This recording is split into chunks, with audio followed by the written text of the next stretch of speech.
Welcome to the Big Four Accounting Firms podcast, brought to you by big4accountingfirms.com and the Big Four Accounting Firms YouTube channel. Before we get started, just wanted to remind everybody to support us if you have a chance or if you can. Even $1 helps, and we have a link in the description to a website called Buy Me a Coffee. It's just a way to donate to us and support us. Again, any amount is helpful so that we can keep putting out content. And there's also other ways for you to support us in the show notes to this podcast or on YouTube in the description. In today's podcast, I wanted to discuss news out of E&Y and specifically in the UK about bonuses that they're paying off. They're paying out an average of £1,100 to 17,000 employees. Now, this is the second firm to do this. Deloitte did this already, and Deloitte's giving everybody £2,000. And as you might remember, the big four accounting firms laid people off. E&Y cut pay by 20%. All firms cut pay, and some of them laid people off. But E&Y said that they're going to pay people out. And it's their UK chairman. And they said that COVID-19 has had a huge impact on people, communities, and businesses in the UK, changing the way we work and live, and taking a vast emotional toll on individuals and families. It is against the backdrop that I am very proud of our people across the UK. They have worked incredibly hard to support our clients and stakeholders during very challenging circumstances. The payment we have announced today is a way for E&Y partners to express our gratitude for the resilience and exceptional commitment. And the partners will not be getting bonuses. It'll just be the staff. And we've already seen this around the world. E&Y acts like they're doing this out of the kindness of their heart, but we all know why they're doing this. They're doing this for the same reason they did this in the US and in Australia, because people are leaving the firms. The firms are winning more and more work. They can't deliver on their work without more people, so they're trying to keep their people by paying them more. The economy's doing well. It's rebounding for the most part globally. But that's the problem, right? That's what the problem we said during coronavirus. The firms don't plan. They don't budget. So when the firm's doing really well, they pay people too much. They pay the partners too much. They give them too big of a bonus, and they don't prepare for the downturn. And here we are in a good upturn, and the firms are paying bonuses. And what if something bad happens? And they're going to have to lay people off and reduce their salaries. And I'm not saying that they shouldn't pay people bonuses, but maybe they should wait until next year, make it more significant than just £1,000 or £2,000, or pay the people out and say that, they're going to plan better. And you can't plan for everything. You can't plan that. There's books about it, like Black Swan.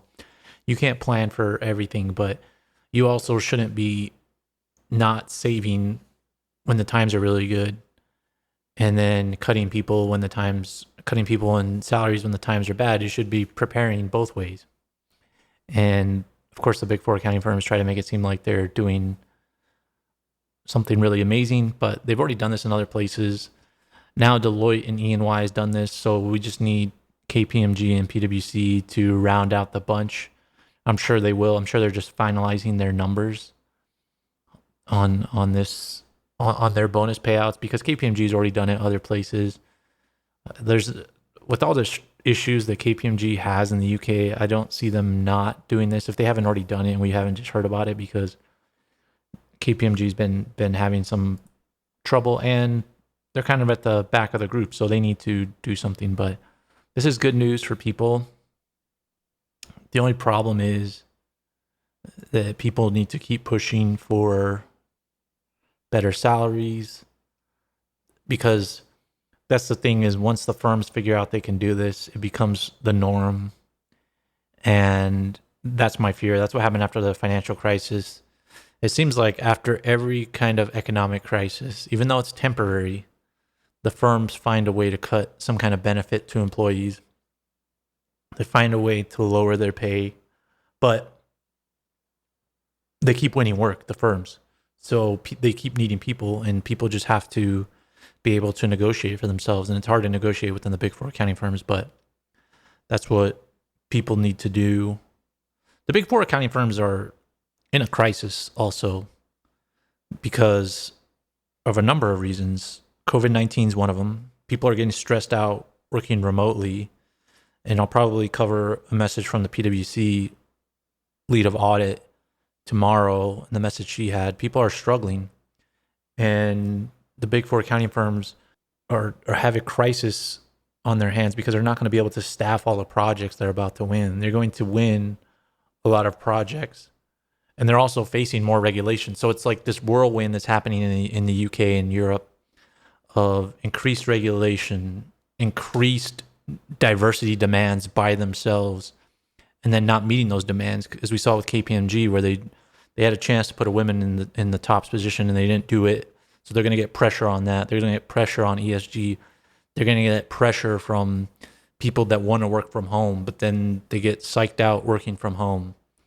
And I mean, that partnered with the regulation. Regulation is one of the biggest things to me that I see impacting the firms, and it has an ability to destabilize the firms in Europe, and they're going to need some good leadership.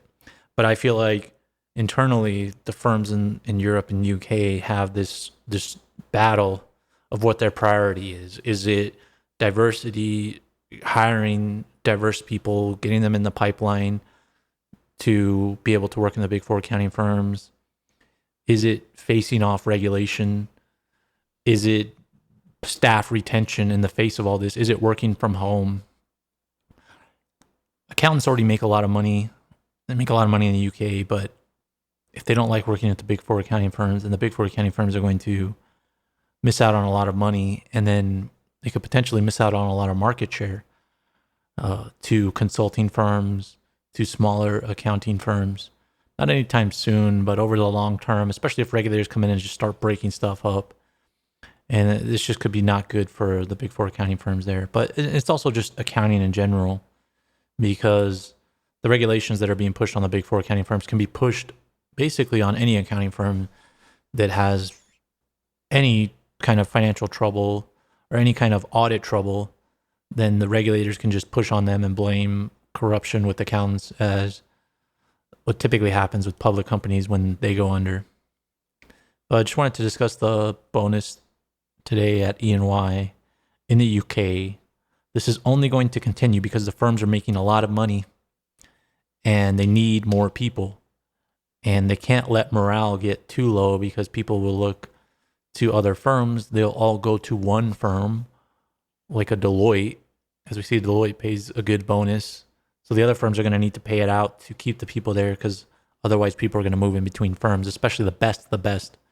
And that's what E&Y and the others don't want. They don't want the best of their firm to go to Deloitte and other accounting firms. So that's the podcast for today. Make sure to subscribe to stay up to date. Also, make sure to financially support us through the Buy Me a Coffee link in the show notes. If you can't do that, then subscribe to our YouTube channel, Big Four Accounting Firms. Thanks for listening.